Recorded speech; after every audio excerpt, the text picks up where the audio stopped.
മനുഷ്യർക്കൊപ്പം. ഖുർആൻ യാ അയ്യുഹന്നാസ് എന്നത് 20 തവണ പറഞ്ഞു. എന്നാൽ നാസ് എന്ന പദം, മനുഷ്യർ എന്ന പദം 245 തവണ പറഞ്ഞു.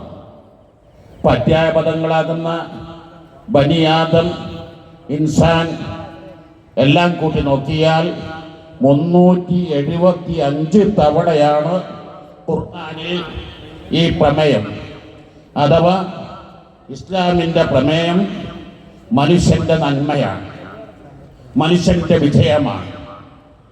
ഈ മനുഷ്യൻ ഒരു കാലത്തും അധപ്പതനം പാടില്ല, തകർച്ച പാടില്ല.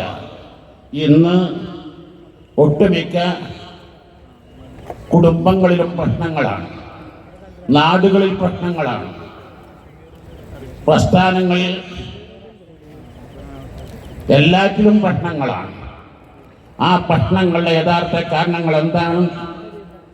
അതിൽ നിന്നാണ് ആത്മഹത്യയും ലഹരിയുടെ ആധിക്യവും ഇവിടെ സംഭവിക്കുന്നത്.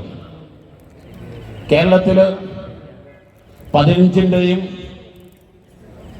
30-ൻ്റെയും ഇടയിലുള്ള മരണങ്ങളിൽ മഹാഭൂരിഭാഗവും മരിക്കുന്നത് ആക്സിഡന്റിലൂടെയാണ്. ഒരു കാരണവശാലും എൻ്റെ കർണരത്നങ്ങളായ പ്രവർത്തകരോട് ട്രാഫിക് നിയമങ്ങൾ ലംഘിച്ചുകൊണ്ട് നിങ്ങൾ വാഹനം ഓടിക്കരുത്. നിങ്ങൾ ശരിക്ക് ട്രാഫിക് നിയമങ്ങൾ നിങ്ങളെ പ്രയാസപ്പെടുത്താനല്ല, നിങ്ങളുടെയും കുടുംബത്തിൻ്റെയും സുരക്ഷയ്ക്ക് വേണ്ടിയാണ്. രണ്ടാമത്തെ പ്രധാന കാരണം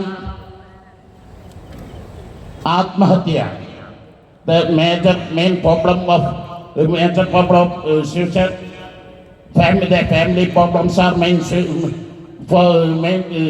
പ്രധാന കാരണം. The family problems are main reason for suicide. പടുത്ത് പത്രത്തിൽ കണ്ടത് ഓർക്കുകയാണ്. കുടുംബ കലഹങ്ങളാണ് ആത്മഹത്യക്ക് ഏറ്റവും പ്രധാന കാരണങ്ങൾ. എവിടെയും കലഹങ്ങൾ. എന്തുകൊണ്ടാണ് ഈ പ്രശ്നങ്ങൾ സങ്കീർണമായത്? അതിന് പ്രധാന കാരണങ്ങൾ നീതി സമൂഹത്തിലില്ലാത്തത് കൊണ്ടാണ്, കുടുംബത്തിലില്ലാത്തത് കൊണ്ടാണ്.